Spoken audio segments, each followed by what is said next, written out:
Hi everyone. So today I'm going to talk about book recommendations, particularly Japanese writer and one Korean writer. So I have been, thinking that let's make the setting a bit warm and cozy. That's the reason you can see it's a bit warm and like cozy. So let's talk about the books. First, I would like to tell you why I love Japanese and Korean writers, because I feel like, unlike the Western writers or typical writers, they do not follow the dramatic storytelling, or it's not too heavy. It's very cozy, it's light-hearted. They tell everyday stories, basically small stories, like small details are there, and it's not very dramatic at all. So I enjoyed that a lot.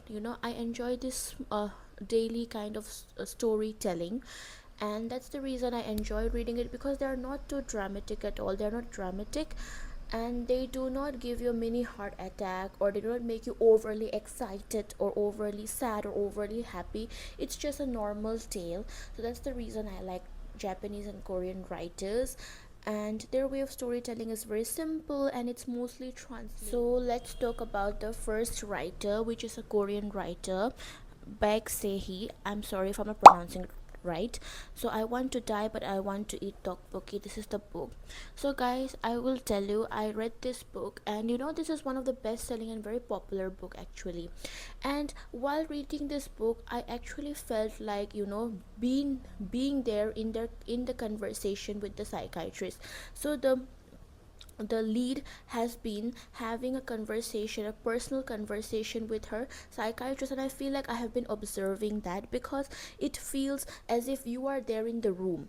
And if you are someone who has gone through therapy, or who needs help, or who is mentally exhausted, and I feel like you can relate with this, because she in this book explains a lot of things in a subtle manner. Like, she explores mental health and all that, and it actually feels like a conversation, and you will also feel like you're present in the room. So I love this book, and it is very simple, yet it is something that explains without much drama, and it tries to give us a highlight of how someone with mental what someone with, like, who is mentally exhausted can feel like. So you can get an idea of it. I wouldn't say this book is like a therapy book, or reading this book will give you like some kind of idea about how one should take care of their mental health. No, but it's just a very simple conversation, and you can get an idea of how someone feels like when they're feeling low, or when they're feeling rejected about their looks, or when they're just feeling demotivated with their current situation or life. So it's just that. So she explains it beautifully, and this has been translated into English. So yeah, the writing is simple and quite understandable. So I like this book. The second one is Miss Ice Sandwich by Miku Kawakami. So this is the one. So this is a book about a young boy who is fascinated by by a worker who works in a supermarket, and she wears heavy makeup, and her eyelids are always colored with blue eyeshadow. So that's the reason this book is like this. Ice lollies are blue, and then he always goes there to buy ice sandwiches, and also he observes the way the supermarket woman is dressed, and he's fascinated by her. So this book also explores how a child looks around, or how a child is seeing the world, or seeing his surroundings or adults. And then it also discovers loneliness, and where this boy's grandmother gets severely ill. So it also talks about relationships and loneliness which he faces because he has few friends, and then he also finds comfort going to that supermarket and buying these ice lollies. So it's about that. It's a very nice and very heartwarming story. Sorry, I had to cut in between. It's a very heartwarming story, and also it also talks about his friendship with a girl. So it's a very heartwarming story. At the end, I really got attached with the boy because of his innocence, and how children are so innocent. Like, this book really captures it. So yeah, this is the second book that I was third talking book about. Is Days at the Morisaki Bookshop by Satoshi Yagisawa. So this is a Japanese book again. So why I love this book, because here a 25-year-old girl,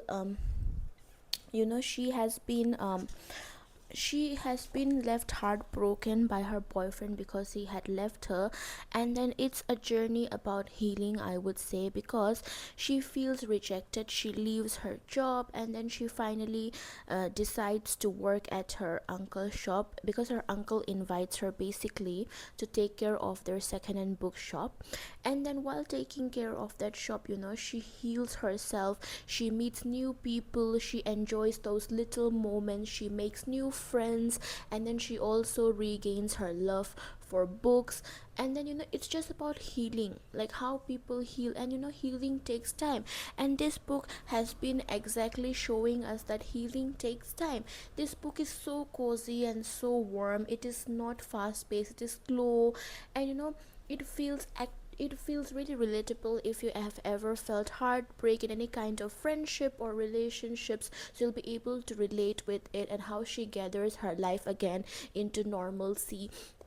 So it's about this. So I really enjoyed this book, and there's another sequel to this book as well, which I have bought. So the sequel is More Days at the Morisaki Bookshop. So this book reveals where the girl, she feels more connected with her uncle, and then with her uncle's wife, the aunt. She spends time with the aunt. She gains a connection with her, and she enjoys those little moments, talks and eatery outings with her. And also she finds love. She comes back to normalcy, and she really enjoys staying there inside the bookshop and working there and observing and making new friends and just being so comfortable around the neighborhood. And then she finds new love, and that kind of everything is explored there and explained in such a nice and warm and cozy way. And then again she gets a heartbreak, or I would say, what should I say, like her aunt gets seriously ill, so she is there sad again. So it deals with all kinds of stages where there is love, sadness, grief, pain. So this book is really heartwarming. This book is a typical book that should be read when it's like raining and it's a warm, and like in a cozy warm place with your blanket on, and have a cup of coffee and enjoy.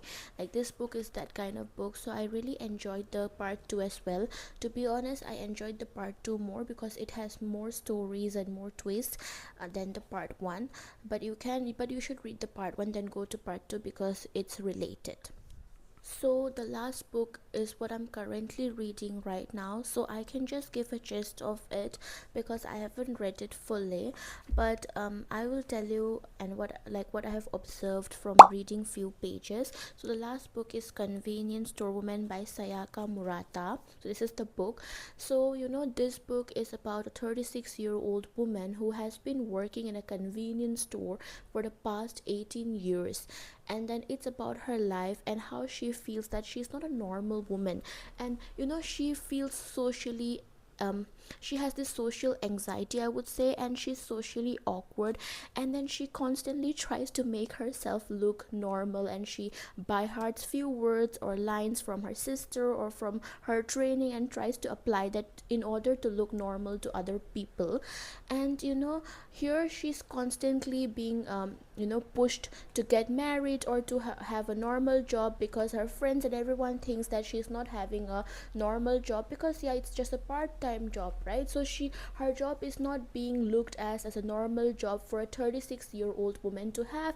And of course she's not married, and she's not having any kids, and all her friends are married and having kids. So she feels kind of like isolated from the from what a normal life should look like for a 36-year-old woman. So I like the writing of this. It's simple, and again it's Japanese, right? So it's simple, it deals with everyday feeling.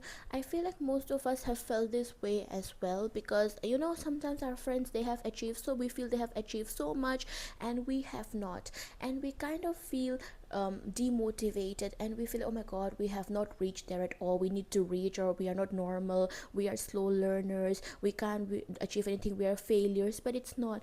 I feel like it's just people's way of looking at success. For someone, being at the top means success, but for someone it doesn't, right? For someone, little things can mean a lot, and for someone it may not. So I just feel like your perspective, it's the way you look things, or it's the way you look at life. So yeah, this book, I have not read it fully, but I would say it's very heartwarming, because whatever pages I have read, I'm enjoying it, because it's simple again, and it focuses on little things, so I like that. So yeah, that's it, all the book, that's it. And this is all the book recommendations that I wanted to give. Okay, bye bye diary, love you so much.